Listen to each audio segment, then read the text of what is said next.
Hi guys, welcome back to my YouTube channel that is Swapna's tutorial. So ನೀವೇ ನನ್ನ ಚಾನಲ್ಗೆ subscribe ಆಗಿಲ್ಲ ಅಂದರೆ ಪ್ಲೀಸ್ ಸಬ್ಸ್ಕ್ರೈಬ್ ಆಗಿ, ವೀಡಿಯೋಸ್ನ ಲೈಕ್ ಮಾಡಿ, ಶೇರ್ ಮಾಡಿ, ಹಾಗೆ ಕಮೆಂಟ್ ಮಾಡಿ. ಸೊ ಇವತ್ತು ನಾನು ಮಾಡ್ತಿರೋ ಸಬ್ಜೆಕ್ಟ್ ಯಾವುದು ಅಂದರೆ 6M BComನ ಮ್ಯಾನೇಜ್ಮೆಂಟ್ ಅಕೌಂಟಿಂಗ್ ಅನ್ನೋ ಒಂದು ಸಬ್ಜೆಕ್ಟ್ನ ಎಕ್ಸ್ಪ್ಲೈನ್ ಮಾಡ್ತಿದ್ದೀನಿ. ಸೊ ಅದರಲ್ಲಿ ಚಾಪ್ಟರ್ 4 ಬಂದು ರೇಷಿಯೋ ಅನಾಲಿಸಿಸ್ ಅನ್ನೋ ಒಂದು ಚಾಪ್ಟರ್ನ ಎಕ್ಸ್ಪ್ಲೈನ್ ಮಾಡ್ತಿದ್ದೀನಿ. ಸೊ ನಾನು ಆಲ್ರೆಡಿ ಪಾರ್ಟ್ 1ನೇ ಎಕ್ಸ್ಪ್ಲೈನ್ ಮಾಡಿದೆ. ಸೊ ಪಾರ್ಟ್ 1ಅಲ್ಲಿ ನಿಮಗೆ ಫಾರ್ಮುಲಾಸ್ನ ಹೇಳಿದೆ. ಈ ಫಾರ್ಮುಲಾಸ್ನ ಕಲಿತ್ರೆ ಮಾತ್ರ ನಿಮಗೆ 2, 4 ಆ್ಯಂಡ್ 12 ಮಾರ್ಕ್ಸ್ ಮಾಡೋಕ್ಕಾಗುತ್ತೆ ಅಂತ. ಸೊ 2 ಮಾರ್ಕ್ಸ್ ಯಾವ ಥರ ಪ್ರಾಬ್ಲಮ್ಸ್ನ ಕೊಡ್ತಾರೆ ಅಂತ ಹೇಳಿ ಈ ಒಂದು ವಿಡಿಯೋದಲ್ಲಿ ಸ್ವಲ್ಪ ಪ್ರಾಬ್ಲಮ್ಸ್ನ ಎಕ್ಸ್ಪ್ಲೈನ್ ಮಾಡ್ತಿದ್ದೀನಿ. ಸೊ ನೋಡಿ, ಇಲ್ಲಿ 2 ಮಾರ್ಕ್ಸ್ ಫಸ್ಟ್ ಪ್ರಾಬ್ಲಮ್ ಏನು ಅಂದರೆ ಈ ಥರ ಕೊಟ್ಟಿದ್ದಾರೆ. Given current assets 50,000 and current liabilities 20,000, find current ratio ಅಂತ ಹೇಳಿ ಕೊಟ್ಟಿದ್ದಾರೆ. ಸೊ ಇವಾಗ ನೀವು ಕರೆಂಟ್ ರೇಷಿಯೋನೇ ಯಾವ ರೀತಿ ಫೈಂಡ್ ಔಟ್ ಮಾಡಬೇಕು ಅಂದರೆ, ಕರೆಂಟ್ ರೇಷಿಯೋಗೆ ಒಂದು ಫಾರ್ಮುಲಾ ಇದೆ. ಏನು ಅಂದರೆ current assets divided by current ಲಯಬಿಲಿಟೀಸ್ನ ಮಾಡಿದರೆ ಮಾತ್ರ ನಿಮಗೆ ಕರೆಂಟ್ ರೇಷಿಯೋ ಎಷ್ಟು ಅಂತ ಹೇಳಿ ಗೊತ್ತಾಗುತ್ತೆ. ಸೊ ಇಲ್ಲಿ ಕರೆಂಟ್ ರೇಷಿಯೋ ಮಾಡೋದಕ್ಕೆ ಫಸ್ಟು ಕರೆಂಟ್ ಅಸೆಟ್ಸ್ ಬೇಕಲ್ವಾ. ಇಲ್ಲಿ ಕ್ವಶನಲ್ಲಿ ಕರೆಂಟ್ ಅಸೆಟ್ಸ್ ಕೊಟ್ಟಿದ್ದಾರಾ? ಹೌದು. 50,000 ರೂಪೀಸ್ ಕೊಟ್ಟಿದ್ದಾರೆ, ಆ್ಯಸ್ ಇಟ್ ಈಸ್ ತೊಗೊಳ್ಳಿ. ಕರೆಂಟ್ ಲಯಬಿಲಿಟೀಸ್ ಬಂದು 20,000 ಕೊಟ್ಟಿದ್ದಾರೆ, ಆ್ಯಸ್ ಇಟ್ ಈಸ್ ತೊಗೊಳ್ಳಿ. 50,000 ಡಿವೈಡೆಡ್ ಬೈ 20,000 ಮಾಡಿದಾಗ ನಿಮಗೆ 2.5 ಬರುತ್ತೆ. ಯಾವಾಗಲೂ ಕರೆಂಟ್ ರೇಷಿಯೋ ಯಾವ ಥರ ಇರಬೇಕು ಅಂದರೆ 2:1 ಫಾರ್ಮಲ್ಲಿ ಇರಬೇಕಾಗುತ್ತೆ. ಇಲ್ಲಿ ನಮಗೆ 2.5:1. ಸೊ ಇದು ಕಾನ್ಸ್ಟೆಂಟು. 1 ಹೇಗೆ ಬಂತು ಅಂತ ಹೇಳಬೇಡಿ, ಬಿಕಾಸ್ ಇದು ಕಾನ್ಸ್ಟೆಂಟು. ಓಕೆನಾ? ಇದು ಫಸ್ಟ್ ಪ್ರಾಬ್ಲಮ್.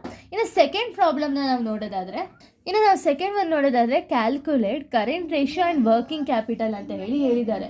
ಸೊ ಇಲ್ಲಿ ನೀವು ಕರೆಂಟ್ ರೇಷಿಯೋನು ಫೈಂಡ್ ಔಟ್ ಮಾಡಬೇಕು ಆ್ಯಂಡ್ ವರ್ಕಿಂಗ್ ಕ್ಯಾಪಿಟಲು ನೀವು ಫೈಂಡ್ ಔಟ್ ಮಾಡಬೇಕು. ಓಕೆನಾ?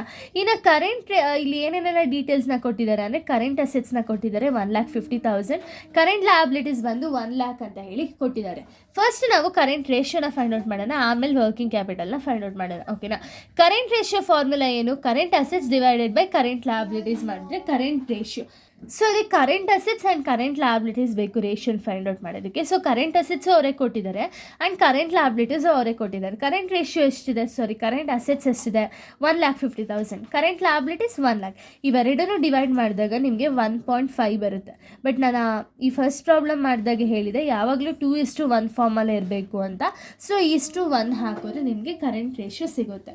ಇನ್ನು ಇವರು ಈ ಕ್ವಶನಲ್ಲೇ ವರ್ಕಿಂಗ್ ಕ್ಯಾಪಿಟಲ್ ಕೂಡ ಕಂಡುಹಿಡಿಯಿರಿ ಅಂತ ಹೇಳಿದ್ದಾರೆ. ಸೊ ವರ್ಕಿಂಗ್ ಕ್ಯಾಪಿಟಲ್ ಫಾರ್ಮುಲಾ ಏನು ಅಂದರೆ current assets minus current liabilities. So ಇಲ್ಲಿ ನಮ್ಮ ಕರೆಂಟ್ ಅಸೆಟ್ಸ್ ಎಷ್ಟಿದೆ? 1,50,000 ಇದೆ ಆ್ಯಂಡ್ ಕರೆಂಟ್ ಲಯಬಿಲಿಟೀಸ್ ಬಂದು 1,00,000 ರೂಪೀಸ್ ಇದೆ. 1,50,000 1,00,000 ನೀವು ಮೈನಸ್ ಮಾಡಿದ್ರೆ ಅಂದರೆ ನಿಮಗೆ ವರ್ಕಿಂಗ್ ಕ್ಯಾಪಿಟಲ್ ಎಷ್ಟು ಬರುತ್ತೆ ಅಂದರೆ 50,000 ರೂಪೀಸ್ ವರ್ಕಿಂಗ್ ಕ್ಯಾಪಿಟಲ್ ಅನ್ನೋದು ನಮಗೆ ಸಿಗುತ್ತೆ. ಓಕೆನಾ? ಇನ್ನು ನೆಕ್ಸ್ಟ್ ಕ್ವಶನ್ ಹೇಳಿದ್ದಾರೆ ಏನು ಅಂದರೆ ನಮಗಿಲ್ಲಿ ನೆಕ್ಸ್ಟ್ ಕ್ವಶನ್ನ ನೀವು ನೋಡೋದಾದರೆ ನಮಗೆ ಕರೆಂಟ್ ರೇಷಿಯೋನು ಕೊಟ್ಟಿದ್ದಾರೆ, ವರ್ಕಿಂಗ್ ಕ್ಯಾಪಿಟಲ್ಲು ಕೊಟ್ಟಿದ್ದಾರೆ, ಕರೆಂಟ್ ಅಸೆಟ್ಸ್ ಆ್ಯಂಡ್ ಕರೆಂಟ್ ಲಯಬಿಲಿಟೀಸ್ನ ನಮಗೆ ಕೊಟ್ಟಿಲ್ಲ. ನಾವು ಇದನ್ನು ಫೈಂಡ್ ಔಟ್ ಮಾಡಬೇಕು. ನಮ್ಮ ಹತ್ರ ಇರೋದೇ ಇಷ್ಟೇ, ಆಯಿತಾ? ಇಷ್ಟರಲ್ಲಿ ನೀವೇನು ಮಾಡಬೇಕು ಅಂದರೆ ಇದನ್ನು ಫೈಂಡ್ ಔಟ್ ಮಾಡಬೇಕಾಗುತ್ತೆ. ಓಕೆನಾ?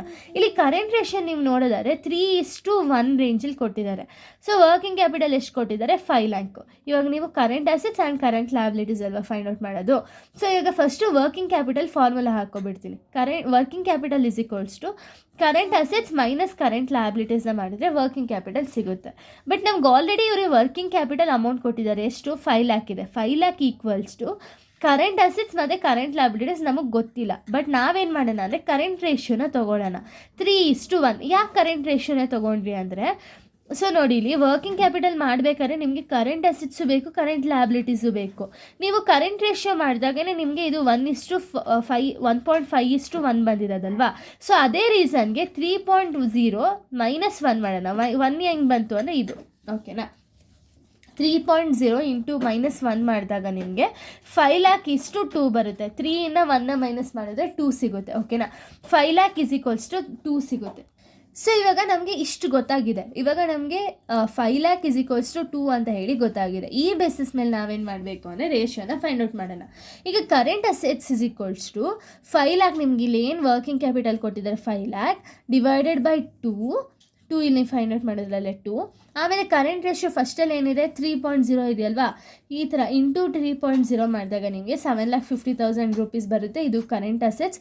ಕರೆಂಟ್ ಲಯಬಿಲಿಟೀಸ್ಗೂ ಸೇಮೇ ಫಾರ್ಮುಲಾನ ಯೂಸ್ ಮಾಡಿ 5,00,000 ಡಿವೈಡೆಡ್ ಬೈ 2 ಇಂಟು 1 ಮಾಡಬೇಕು. ಬಿಕಾಸ್ ಕರೆಂಟ್ ಲಯಬಿಲಿಟೀಸ್ಗೆ ನಾವು ಯಾವ ರೇಷಿಯೋ ತೊಗೊಂಡಿದ್ದೀವೋ ಅದೇ ರೇಷಿಯೋನ ಇಂಟು 1 ಮಾಡಿದಾಗ ನಿಮಗೆ 2,50,000 ರೂಪೀಸ್ ಬರುತ್ತೆ. ಇದು ಕರೆಂಟ್ ಲಯಬಿಲಿಟೀಸ್. ಓಕೆನಾ? ಇಲ್ಲಿ ನೀವು ಕರೆಂಟ್ ಅಸೆಟ್ಸ್ನ ಫೈಂಡ್ ಔಟ್ ಮಾಡಬೇಕು, ಕರೆಂಟ್ ಲಯಬಿಲಿಟೀಸ್ನ ಫೈಂಡ್ ಔಟ್ ಮಾಡಬೇಕು. ಈಗ ಎರಡನ್ನು ನೀವು ಫೈಂಡ್ ಔಟ್ ಆಗಿದೆ. ಓಕೆನಾ? ಇದು ಥರ್ಡ್ ಒನ್. ಇನ್ನು ನೆಕ್ಸ್ಟ್ ನಾವು ನೋಡೋದಾದರೆ ಸೊ ಈ ನೆಕ್ಸ್ಟ್ ಕ್ವಶನ್ನ ನೋಡೋದಾದರೆ ನಾವು gross profit ratio of a firm is 25%, calculate and gross profit is ₹1,00,000 ಅಂತ ಹೇಳಿದ್ದಾರೆ. ಆಮೇಲೆ ನೆಕ್ಸ್ಟ್ ಏನು ಹೇಳಿರೋದು ಅಂದರೆ calculate sales and cost of goods sold. So ಇವೆರಡನ್ನೂ ನೀವು ಕ್ಯಾಲ್ಕುಲೇಟ್ ಮಾಡಬೇಕಾಗುತ್ತೆ.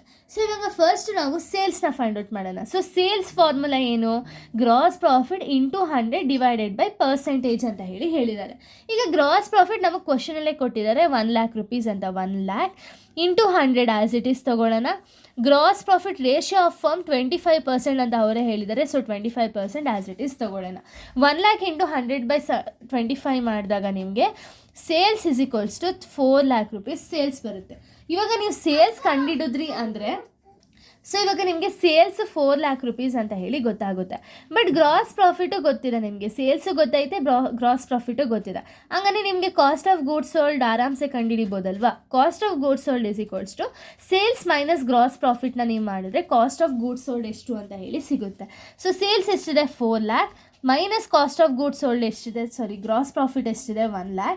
ಇವೆರಡನ್ನೂ ಮೈನಸ್ ಮಾಡಿದ್ರೆ ನಿಮಗೆ ₹3,00,000 ಬರುತ್ತೆ. ಇದನ್ನು ನೀವು ಕಾಸ್ಟ್ ಆಫ್ ಗೂಡ್ಸ್ ಸೋಲ್ಡ್ ಅಂತ ಕರಿಬೋದು. ಓಕೆನಾ?